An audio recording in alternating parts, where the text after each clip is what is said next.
स्वागत है आप सभी लोगों का एक और बेहतर वीडियो में। अगर आप लोग भी कक्षा 10 में आ चुके हैं और तैयारी कर रहे हैं मैथ्स की, तो आप सभी लोगों के लिए ये वीडियो काफ़ी ज़्यादा इम्पोर्टेंट होने वाला है। इस वीडियो में हम लोग प्रश्नावली 1.2 पुरानी बुक से अगर आप लोग पढ़ाई कर रहे हैं तो 1.3 में ये प्रश्नावली आपको देखने को मिलेगा, ठीक है? और हमारे चैनल पे अगर आप लोग नए हैं तो हमारे चैनल को सब्सक्राइब जरूर कीजिएगा। हमारे चैनल का नाम क्या है? Exam hall.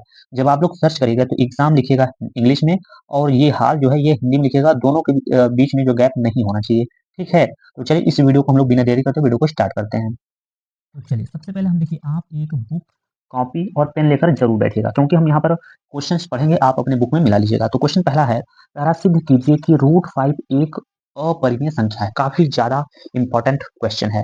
ये वाला क्वेश्चन जो है आपके यूपी बोर्ड में काफी बार जो है पूछा गया है, तो इस तरीके का प्रश्न आपको अच्छे से समझना होगा। यानी ये कह लीजिए कि ये प्रश्नावली ही आपके लिए आप बहुत ज्यादा इंपॉर्टेंट होने वाला है, ठीक है? चलिए सबसे पहले जो आपका दिया रहेगा, देखिए सवाल में क्या दिया गया है कि √5 एक अपरिमेय संख्या है, तो आपको जस्ट उसी का उल्टा मानना पड़ेगा। जैसे कि उल्टा मतलब क्या? सबसे पहले हम यहाँ पे लिख लेते हैं सॉल्व, ठीक है? क्या लिख लेते हैं भाई? तो सॉल्व लिख लेते हैं।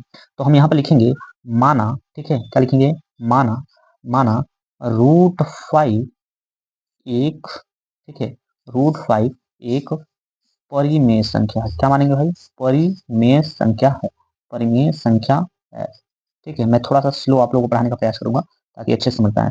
परिमेय संख्या है। सबसे पहले आपको इतना लिख देना होगा, ठीक है? इतना लिखने के बाद अब देखिए कोई भी अगर संख्या परिमेय संख्या है तो उसको जो है आप पूर्णांक के रूप में लिख सकते हैं। कैसे?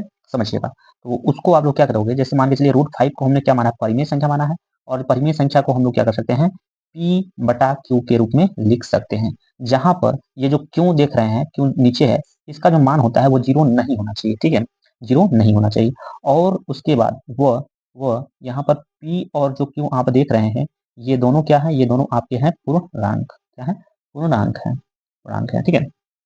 ठीक है? उसके बाद ये तथा, ठीक है? उसके बाद तथा ये जो P और Q का जो HCF होना चाहिए, यानी मौसा जो होना चाहिए, वो कितना होना चाहिए? 1 होना चाहिए। एक मौसा किसका होता है, यानी HCF किसका होता है? तो दो सह अभाज्य संख्याओं का जो HCF होता है वो 1 होता है, ठीक है? तो इतना लिखने के बाद आपको करना क्या है, यहाँ पर तिरछा गुणा करना होगा। तो ये P का यहाँ पर P रह जाएगा, इसके नीचे अगर हम 1 माने और इसका गुणा करें तो यहाँ P का P रह जाएगा बराबर। क्यों का गुणा इसमें करेंगे तो यहाँ पर हमारा मिलेगा क्या? रूट का 5 और यहाँ पर क्यों मिलेगा हमको, ठीक है? इसके बाद आपको करना क्या होगा, लिखना होगा दोनों पक्षों का वर्ग करने पर, यानी वर्ग करने पर। मैं यहाँ पर शॉर्टकट में लिख दे रहा हूँ वर्ग करने पर। आप लोग लिखेंगे दोनों पक्षों का वर्ग करने पर। क्या लिखेंगे? वर्ग करने पर दोनों पक्षों का, ठीक है? इतना आपको लिखना होगा, तब बात बनेगा।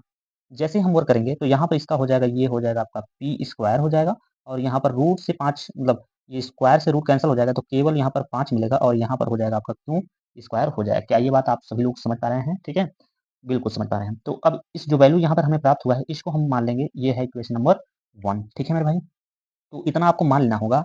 अब यहाँ पर लिखना होगा, क्या लिखना होगा? चूंकि चूंकि यहाँ पर अगर ध्यान से देखिएगा तो क्यू स्क्वायर जो देख रहे हैं इसका गुणांक 5 है, और जो गुणांक होता है वो हमेशा भाग में जाता है। जैसे कि समझिए, मान के चलिए हमारा यहाँ पर है 10 और बराबर यहाँ पर है 5 और यक्स है। यक्स का अगर मान निकालते हैं तो ये 5 जाता है 10 के नीचे। क्या ये बात आप सभी को पता है? ये 5 नीचे चला जाता है। इसका मतलब ये हुआ कि अगर गुणांक में है तो इसका मतलब भाग के रूप में चला जाएगा, ठीक है? तो कहने का मतलब जब भाग में जाएगा तो उसको भाग दे सकता है ना। जैसे 5 चला जाएगा पी स्क्वायर के नीचे तो मतलब पी स्क्वायर में 5 से भाग दिया जा मतलब विभाजित हो जाएगा। तो हम ये लिखेंगे, क्या लिखेंगे? चूंकि चूंकि पी स्क्वायर 5 से, ठीक है, पी स्क्वायर 5 से विभाजित, ठीक है, विभाजित है, विभाजित है। इसलिए जब पी स्क्वायर 5 से विभाजित होगा तो जो ये पी भी 5 से विभाजित हो जाएगा। अब इसको मैं आपको समझा दूंगा, पी भी 5 से विभाजित होगा, विभाजित विभाजित होगा। क्या इतना आप सभी लोग को समझ में आ गया होगा? आई होप आप सभी लोग को समझ में आ गया होगा। अब देखिए कहने का मतलब ये हुआ, मानिए कोई संख्या 5 है और 5 का वर्ग होता है 25, ठीक है? 25 में अगर हम 5 से भाग देंगे तो क्या 25 कट जाएगा? आप लोग कहेंगे बिल्कुल कटेगा, क्यों नहीं कटेगा? तो 25 किसका वर्ग है? 5 का। ये 5 क्या 5 से विभाजित नहीं होगा?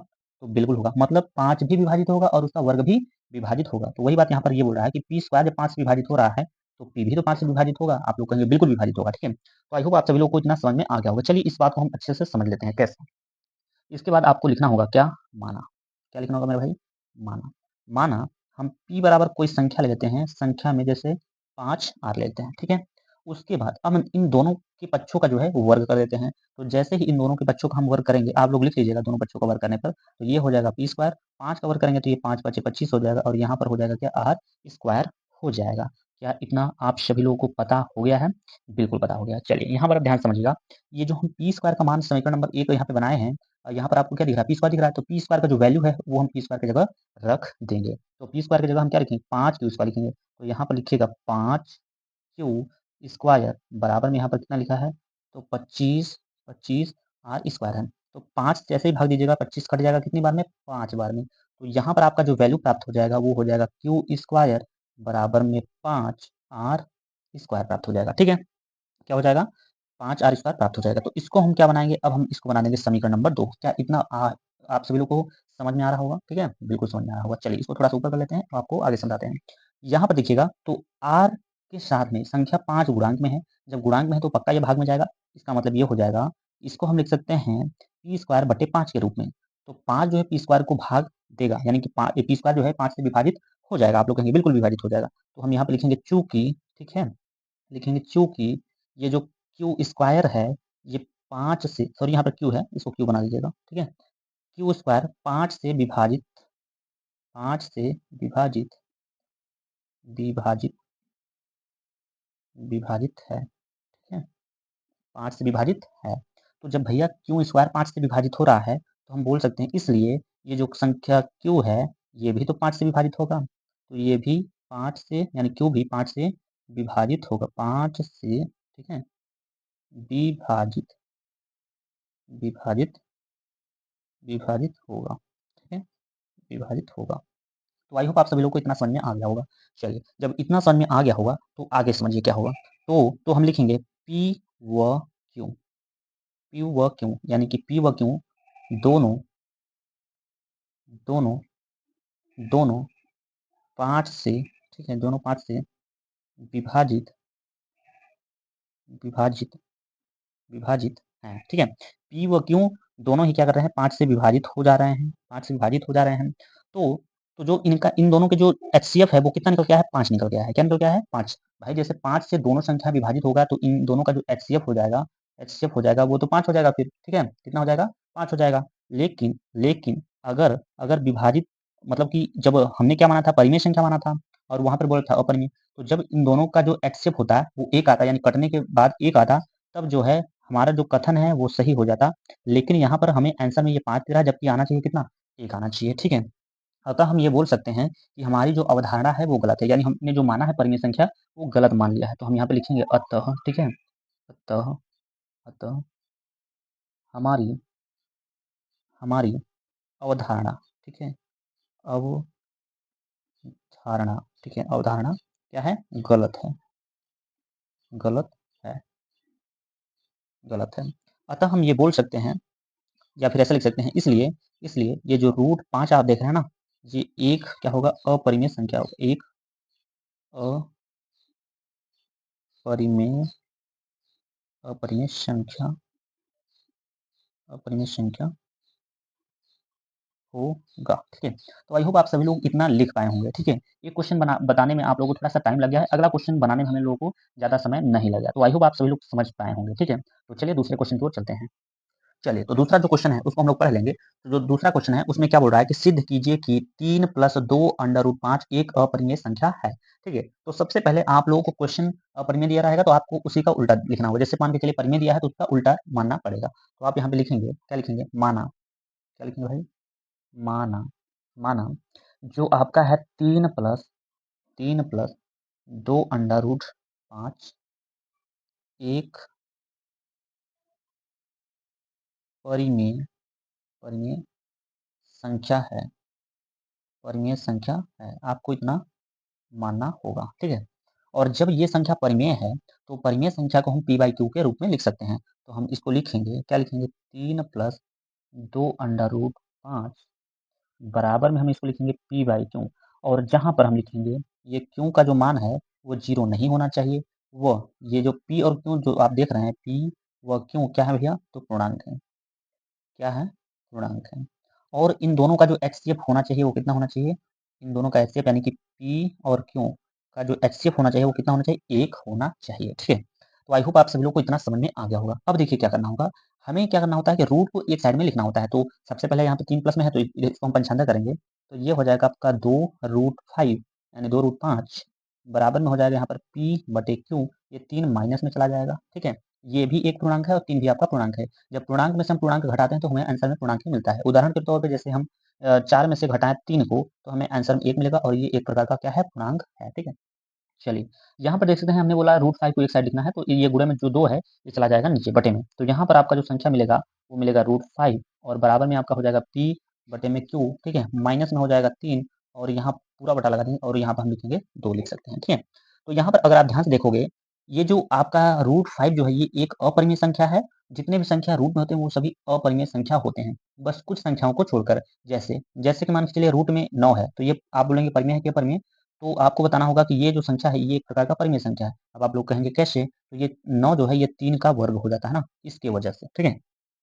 तो हम यहाँ पे लिखेंगे चूँकि, ठीक है, चूँकि p बटा जो q है, p/q माइनस 3 और बटे में 2, ये एक क्या है? ये एक परिमेय संख्या है। क्या भैया? परिमेय संख्या है। परिमेय संख्या है। परिमेय संख्या है। परिमेय संख्या है। और जो आपका √5 है वो एक प्रकार का अपरिमेय संख्या है। क्या है? एक प्रकार का अपरिमेय संख्या है। √5 जो है एक अपरिमेय, ठीक है, ठीक है। तो अपरिमेय संख्या है। अपरिमेय संख्या है। तो हम ये बोल सकते हैं जब ये परिमेय संख्या है, ये अपरिमेय है, तो क्या ये दोनों बात बराबर हो सकती है? बिल्कुल भी बराबर नहीं हो सकती है। अतः हम लिखेंगे, अतः हमारी जो अवधारणा है वो गलत है, ठीक है। यहाँ पे आप लिखोगे अतः हमारी अवधारणा, अवधारणा, अवधारणा गलत है, गलत है। इसलिए इसलिए जो आपका यहाँ पर दिया गया है 3 + 2√5, ये एक क्या है? अपरिमेय संख्या। ये क्या है? एक अपरिमेय संख्या है। क्या है? अपरिमेय संख्या है। तो इतना आपको लिखना होगा। और ये वाला क्वेश्चन आपके लिए बहुत ज़्यादा इंपॉर्टेंट है। पहला भी क्वेश्चन इंपॉर्टेंट है, ये भी काफ़ी ज़्यादा इंपॉर्टेंट है, ठीक है। तो चलिए तीसरे क्वेश्चन की ओर चलते हैं। तो चलिए क्वेश्चन नंबर तीसरे में अगर आप ध्यान से देखेंगे तो तीसरे में 3 क्वेश्चन दिया गया है। इसका जो निर्देश है वो कह रहा है सिद्ध कीजिए कि निम्नलिखित संख्याएं अपरिमेय हैं। तो हम लोग क्या करते हैं? सिद्ध कर लेते हैं, ठीक है। चलिए, तो सबसे पहले आप लोग करेंगे क्या? यहाँ पर बोल रहा है अपरिमेय तो हम मानेंगे परिमेय, तो लिखेंगे सॉल्व। क्या लिखेंगे? सॉल्व। लिखेंगे माना, माना 1/√2 एक परिमेय संख्या है। क्या है? परिमेय संख्या, संख्या है। चलिए इतना आई होप आप सभी लोगों को समझ में आ गया होगा। तो जब परिमेय संख्या ये है तो परिमेय संख्या को हम क्या लिख सकते हैं? 1/√2 बराबर p/q के रूप में लिख सकते हैं। जहाँ पर जो q का मान होता है वो 0 नहीं होना चाहिए। वह p और जो q है ये क्या है? एक प्रकार का पूर्णांक है। ये दोनों क्या है भैया? तो पूर्णांक है। और इन दोनों का जो HCF होना चाहिए वो कितना होना चाहिए? 1 होना चाहिए। ये बात आपको लिखना होगा, ठीक है। अब यहाँ पर अगर ध्यान से आप समझोगे तो इन दोनों को हम क्या करते हैं? आपस में इनके जो मान है वो पलट देते हैं, यानी ऊपर का नीचे, नीचे का ऊपर। कहने का मतलब व्युत्क्रम कर देते हैं। जैसे हम लोग इसका व्युत्क्रम करेंगे तो √2 जो है ऊपर हो जाएगा, ये q ऊपर हो जाएगा, यहाँ पर आ जाएगा p हो जाएगा, ठीक है। अब यहाँ पे देखिएगा, ये जो √2 है एक प्रकार का अपरिमेय संख्या है और ये q/p जो है ये परिमेय संख्या है। तो ये दोनों क्या आपस में बराबर हो सकते हैं? आप लोग कहेंगे बिल्कुल नहीं हो सकते हैं। तो हम यहाँ पे लिखेंगे चूँकि, इसी बात को हम लिखेंगे चूँकि ये जो q और बटे में p है, ये एक जो है ये एक परिमेय संख्या है, ठीक है। क्या है? परिमेय संख्या है। क्या है भाई? तो परिमेय संख्या है, परिमेय संख्या है। लेकिन ये जो √2 देख रहे हैं आप, √2 देख रहे हैं, ये तो एक प्रकार का अपरिमेय संख्या है, ठीक है। ये जो है एक अपरिमेय संख्या ना, क्या है? अपरिमेय, अपरिमेय संख्या है, अपरिमेय संख्या है। तो क्या ये दोनों बराबर हैं? आप लोग कहेंगे बिल्कुल नहीं। तो ये जो अवधारणा हमने माना है ये गलत है, ठीक है। क्या है? गलत है। तो हम लिखेंगे अतः, अतः, अतः हमारी, हमारी अवधारणा, अवधारणा गलत है, ठीक है। गलत है। इसलिए ये चिन्ह जो है इसलिए का है, तो इसलिए 1/√2 भी क्या होगा, एक अपरिमेय संख्या होगा। एक अपरिमेय संख्या होगा, संख्या होगा। ठीक है, तो इतना आई होप आप सभी लोग लिख पाएंगे। तो चलिए तीसरे का दूसरा क्वेश्चन हम लोग समझते हैं। ठीक है, तो चलिए तीसरे का दूसरा जो दिया गया है वो दिया गया है 7√5। तो सबसे पहले हम लोग क्या लिखते हैं वही लिखेंगे। ठीक है, सबसे पहले हम लिखेंगे सॉल्व, और सॉल्व लिखने के बाद लिखेंगे माना। ठीक है, माना 7√5 एक परिमेय परिमेय संख्या है, परिमेय संख्या है। इतना आई होप आप सभी को लिखना ही पड़ेगा, ये आपको लिखना पड़ेगा, इतना तो लिखना पड़ेगा। ठीक है, और जब ये संख्या परिमेय संख्या है ना, तो जब ये संख्या आपका परिमेय है तो हम परिमेय संख्या को लिखेंगे, यानी 7√5 को हम लिख सकते हैं P/Q के रूप में लिख सकते हैं, जहां पर जो Q का मान होना चाहिए वो 0 नहीं होना चाहिए, तथा ये जो आप देख रहे हैं P व Q ये दोनों संख्याएं क्या है, पूर्णांक है। ये क्या है, पूर्णांक है। ये बात आपको लिखना पड़ेगा, और इन दोनों का जो HCF होगा वो 1 होगा। ठीक है, तो हमें क्या करना है, √5 को एक साइड लिखना है, ये 7 जो है भाग सॉरी गुणा में है तो ये भाग में चला जाएगा। तो कहने का मतलब ये हो जाएगा कि यहाँ पर हम लिख सकते हैं √5 और बराबर में ये हो जाएगा P बटे ये क्यों के साथ में गुणा हो जाएगा, तो यहाँ पर हो जाएगा 7 क्यों हो जाएगा। तो यहाँ पर अगर आप ध्यान से समझोगे, ध्यान से अगर समझोगे, यहाँ पर लिखिएगा चूंकि ये जो P, ठीक है, P/7 क्यू, यहाँ पर ये इसको क्यू बना लीजिएगा आप लोग, 7 क्यू एक, एक क्या है, एक क्या है, परिमेय संख्या है। एक क्या है भाई, तो परिमेय है, परिमेय संख्या है, परिमेय संख्या है। लेकिन ये जो √5 देख रहे हैं, √5 जो है एक अपरिमेय संख्या है। क्या है, एक अपरिमेय, अपरिमेय संख्या है, अपरिमेय संख्या है। ठीक है, तो जब ये वाला अपरिमेय है, ये परिमेय है, तो क्या ये दोनों बात बराबर है, यानी बराबर हो सकते हैं? आप लोग कहेंगे बिल्कुल नहीं हो सकते हैं। तो हम इस बात को हम लोग क्या लिख सकते हैं, अतः जो हमारी अवधारणा है, यानी जो हमने माना है परिमेय संख्या, ये गलत मान लिया है। तो हम लिखेंगे अतः, ठीक है, अतः हमारी, अतः हमारी अवधारणा, अवधारणा, अवधारणा क्या है, गलत है, गलत, गलत है। इसलिए जो 7√5 है ये एक अपरिमेय संख्या होगी। क्या होगी, एक अपरिमेय, अपरिमेय संख्या। ठीक है, अपरिमेय संख्या होगी। ठीक है, अपरिमेय संख्या होगी। तो इतना आप लोग लिख पाएंगे आई होप, बहुत छोटा है और आपके बोर्ड एग्जाम के लिए बहुत ज़्यादा इंपॉर्टेंट है। तो चलिए इस प्रश्नावली का जो है लास्ट क्वेश्चन देख लेते हैं, वो भी छोटा सा ही क्वेश्चन है, हम लोग अच्छे से उसको भी समझ लेते हैं। तो चलिए सवाल में क्या दिया गया है, 6 + √2 एक अपरिमेय संख्या है, तो आपको उसी का उल्टा मानना पड़ता है। जैसे कि यहाँ पर लिखना होगा पहले सॉल्व, सॉल्व लिखने के बाद माना, माना जो 6 है और प्लस ये जो 2 है रूट का, ये परिमेय संख्या है, या फिर परिमेय, एक अपरिमेय संख्या है, इतना आपको मानना पड़ेगा। अब जब परिमेय संख्या है तो हम इस बात को लिख सकते हैं कि 6 + √2 बराबर P/Q, यानी हर एक परिमेय संख्या को हम P/Q के रूप में लिख सकते हैं। ठीक है, जैसे जैसे इस 4 को हम 4/1 लिख सकते हैं, बिल्कुल लिख सकते हैं। ठीक है, तो जहाँ पर ये Q का जो मान होता है वो 0 नहीं होता है, तो Q is not equal to 0 लिखिएगा, और ये P और जो Q दिख रहे हैं आपके, ये हैं दोनों पूर्णांक। क्या है भैया, तो पूर्णांक है, और इन दोनों का जो HCF होना चाहिए वो कितना होना चाहिए, 1 होना चाहिए। कितना, 1 होना चाहिए। अब आपको करना क्या होगा, ये 6 जो है प्लस में है तो इसको पंचांदा कर देते हैं, और √2 को अकेला एक साइड कर देते हैं। तो यहाँ पर हम लिखेंगे P/Q और माइनस में हो जाएगा आपका 6। तो ये एक अपरिमेय है, ये परिमेय है, तो क्या परिमेय और अपरिमेय दोनों बराबर हो सकते हैं? आप लोग कहेंगे बिल्कुल नहीं हो सकते हैं।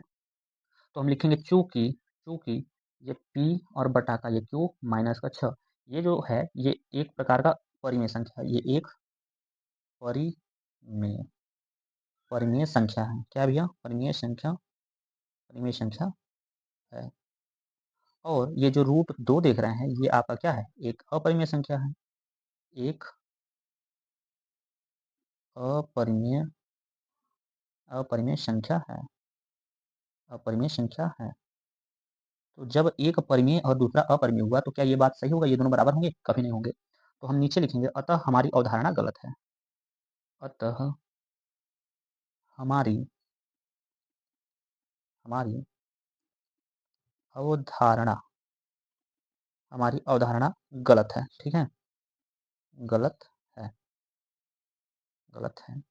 इसलिए जो 6 प्लस रूट 2 है, ये एक अपरिमेय संख्या होगा, एक अपरि अपरिमेय संख्या होगा, ठीक है भाई?